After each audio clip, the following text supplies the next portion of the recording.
Halo semuanya, hari ini kita akan mempelajari tentang modifikasi perilaku.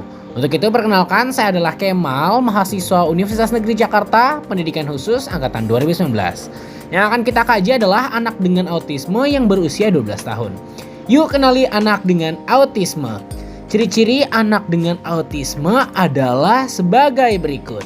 Yang pertama adalah stereotip atau melakukan tindakan-tindakan yang tidak bertujuan tetapi sering ia lakukan.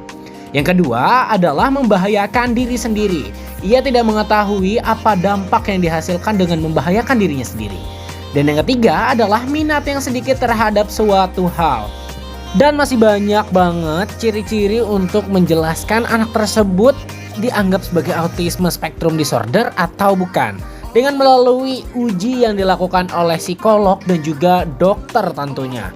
Untuk itu, mari kita bahas nih bagaimana penanganannya untuk anak dengan autisme dalam modifikasi perilaku. Nah, kira-kira studi kasus yang akan kita pelajari adalah seperti gambar di atas nih. Ia sering berlari-lari tanpa arah dan tanpa tujuan, tapi ia kurang berhati-hati. Itu artinya ia sudah stereotip dan juga membahayakan diri sendiri.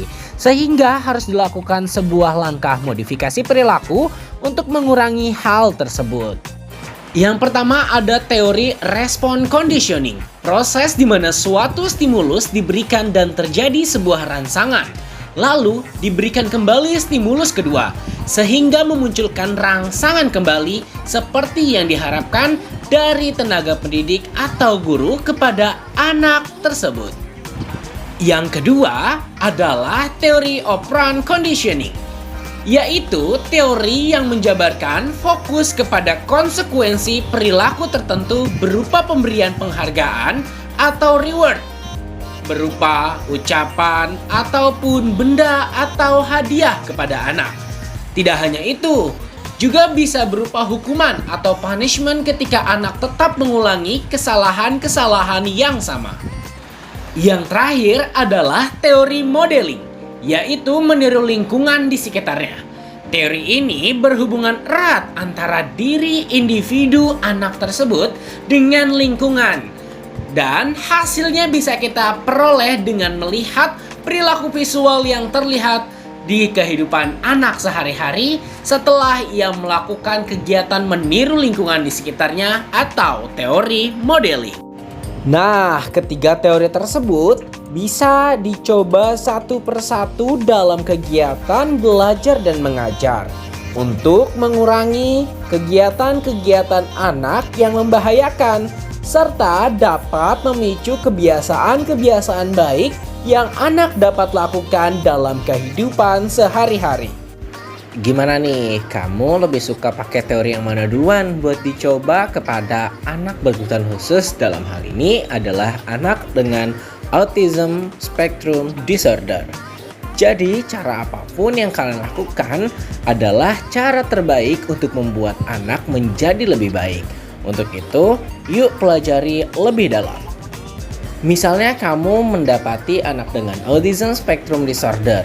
Lalu kamu memberikan kegiatan-kegiatan untuk dirinya meniru diri kamu sebagai salah satu bentuk dari teori modeling. Setelah itu, jika anak mendapatkan sebuah perubahan yang baik, ia pantas mendapatkan reward dari kamu berupa pujian, "Hai, kamu pintar." Tetapi sebaliknya, jika ia tetap melakukan hal-hal yang membahayakan dirinya, kamu dapat melakukan aktivitas sebagai berikut. "Hai, kenapa kamu masih nakal? Lebih baik kamu seperti ini." Maka itu dinamakan dengan pelaksanaan dari teori operant conditioning, di mana kamu memberikan punishment atau hukuman berupa penggunaan kata-kata dan juga bisa digunakan dengan menggunakan tindakan. Serta penerapan satu lagi adalah teori respon conditioning. Seperti yang sudah dijelaskan sebelumnya, kamu hanya tinggal memberikan sebuah stimulus yang kemudian anak akan merespon. Kemudian kamu memberikan stimulus kedua sehingga apa yang kamu harapkan dapat terjadi pada perubahan diri anak. Untuk itu, lakukan 3 teori tersebut untuk mendapatkan hasil yang terbaik. Lakukan pencatatan dari setiap pertemuan dalam setiap kegiatan yang kamu lakukan untuk melihat perubahan yang signifikan antara uji coba dengan anak tersebut. Jika ada kesalahan dalam penyampaian 3 teori dalam modifikasi tersebut, boleh nih bantu kita sama-sama belajar. Terima kasih semuanya.